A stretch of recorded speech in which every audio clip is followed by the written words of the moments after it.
Aloha, everyone, and welcome to Java. Thank you for joining me again. It is Monday morning, and this is for Thanksgiving week, which is a big holiday in the United States. As markets will be closed on Thursday, and we're probably going to have a low volume or thin trading through the week. We've got quite a few interesting things going on. First, we've got the MMRI, our favored risk indicator, is working again, so it's showing we're in high territory, but it has retraced quite a bit since the week past. So the main elements of that, the 10-year yield, which we've been watching, has retraced quite a bit, and the dollar lost quite a bit of strength. Right now, 103.62. And when the dollar is worth less, basically everything else gains value. And so a lot of money has been going into the stock market. So sentiment right now is a bit cautious because it is holiday week. So we will have that lower volume, meaning exaggerated moves. So when a stock starts moving a certain direction, the lower volume means it will move faster. Got a couple of things with this to watch Microsoft on artificial intelligence news. We'll go a little more into that as well with Sam Altman.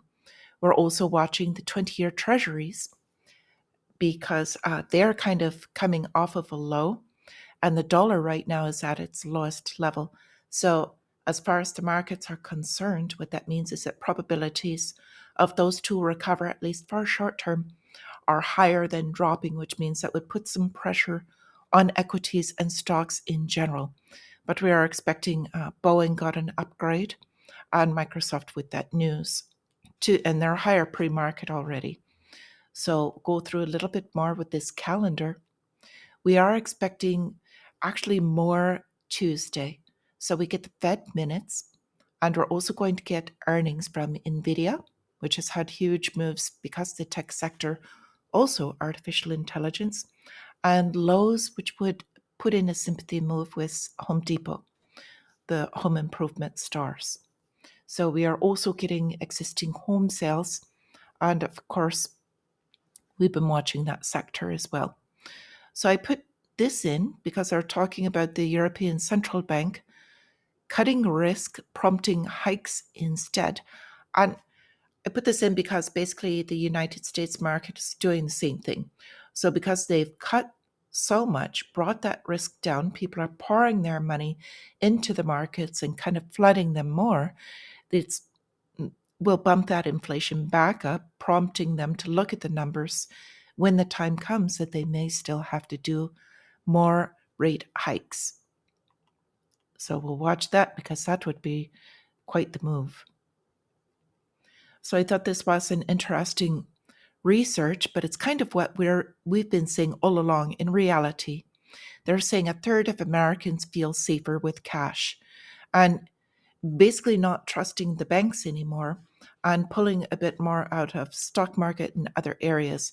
Although in this survey they counted having savings in banks as cash, and I think that's a bit of a mistake.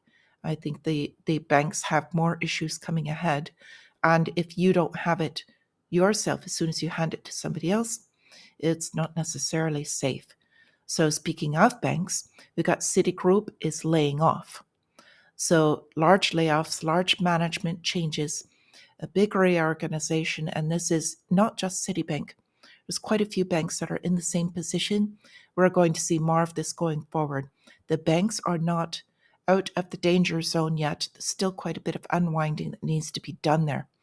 And as I said before, and as Greg has also said, he's looking at Bank of America, and I am looking at, in addition to that, Wells Fargo need to really do some unwinding moves. So catching this story is becoming pretty common out there, but basically talking about Japan, cargo ship was hijacked. And they're saying it's Iran-backed Houthis, rebels, that have taken this. They're saying it has Israeli ties because it came from Isle of Man and used to ship Israeli cars. So at the time they're saying it is empty. But what this is doing is stoking more of the wars.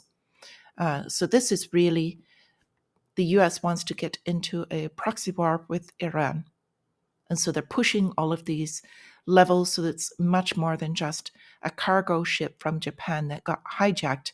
It's they're using this narrative to kind of push the forward what's going on as the propaganda in the face. So I just wanted to bring that out because we all know what's actually going on behind it.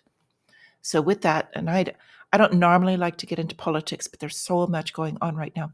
We've also got Argentine, the libertarian. So he won, had an election win.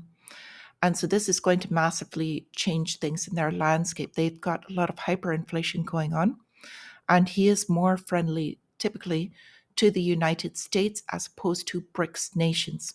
So they're supposed to join in January. However, we could see things change here. So I put this picture of the World Bank group. This is AJ Banga. He's sitting here, put this picture here because he wants to loan them money. Because basically, the first of the two that gets to loan them money and can put them in debt, get them out of their crisis, and kind of have that tag on them is the one that wins. So we've got World Bank Group, which is actually IMF and United States, basically, versus the BRICS nations New Development Group and China that's trying to get a hold on Argentine resources, which includes not just oil, but rare earth minerals as well as gold. So that's really what this fight is over. So digging a little bit more into the artificial intelligence, this whole thing that was this shakeup with Sam Altman getting ousted as CEO. So, of course, there's always much more to the story. Everyone is trying to dig in and see what's going on. But at the very base of it, knowing the players who are in this, to kind of break it down and just go over the surface, OpenAI, the company, is the base for ChatGPT. So ChatGPT is one of the first artificial intelligence ones that was running. It's open source, meaning that basically it's not owned by the code. On contrast, they have to run on Azure, which is a platform that is owned by Microsoft, and Ilya is the one behind that kind of basically probably ousted Sam Altman. That's a little bit speculative. However, if you follow the money behind this, Sam Altman just went over with his colleague, Greg Brockman. So they got bought off directly. They are now working directly for Microsoft for their in house artificial intelligence. And I think he was booted for a reason. If you follow the money, they are on the surface, they are nonprofits, but if you follow the money and what they go back to, there's quite a bit more behind this. So, in my personal opinion, and I'll probably take a lot of heat for this, Altman is, in my opinion, not for pure humans. He's got a goal and a focus. He is a large entrepreneur in building these companies, but he is also the one that started WorldCoin, which was the one that you would scan your retinas and save that database. So some brilliant ideas, but also not forward thinking as to how they could kind of go wrong. So the other person that is in this, Ilya, I do think that he's got a good background. Elon Musk had quite a bit to say about this as well. So kind of trusting those.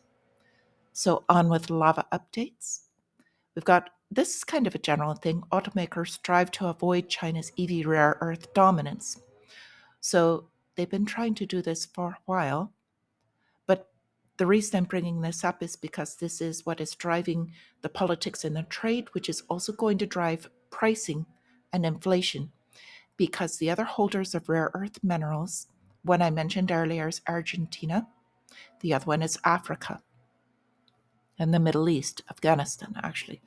So keep an eye on these and see how these are actually bending business behind just the surface stories. And I've got a little thing I'd like to leave you off with. One of my viewers, thank you very kindly. I'm not going to say who if you don't want. But if you take a look at the usdebtclock.org, there's a little fun thing added in there. If you need a little boost, I urge you to go to the site. It is tracking the debt of the United States in real time, and click on this button to give you a little bit of a boost. So With that, I wish you all a green trading day, just a wonderful day in general. Thank you kindly again for joining me. And until I see you again, my friends, stay free.